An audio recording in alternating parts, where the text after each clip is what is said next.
It's a bantamweight showdown in Abu Dhabi. Dan Tom here with MMA Junkie to help you break down the main event for UFC on ABC 7 between Cory Sandhagen and Umar Nurmagomedov.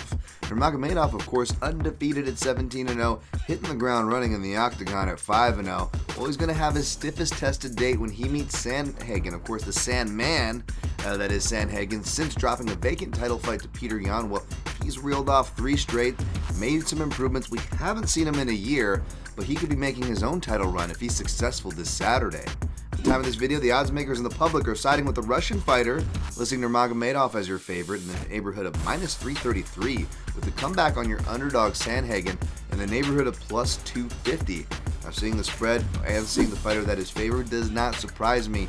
Nurmagomedov obviously is a name that carries a lot of weight. He is Khabib Nurmagomedov's cousin, and let's be honest, you don't even have to be Khabib's cousin. You don't even have to have the last name Nurmagomedov. You can kind of just look the part. You can get a lot of traction. I mean, look what they put for the co-main event of this card, but I digress.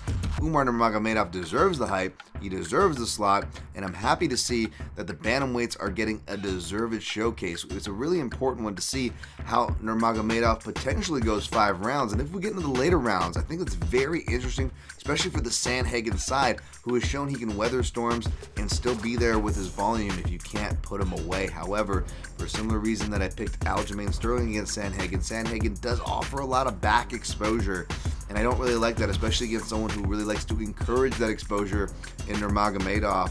For that reason, even with Sandhagen's noted and deserved due credit for his wrestling improvements, I'm not sure it's going to be enough. Gonna go with Nurmagomedov here to see which rounds by the methods, as well as more pathways to victory for Sandhagen and stats for both. Well, check out my in-depth breakdown over at MMAJunkie.com, where you can find results this weekend.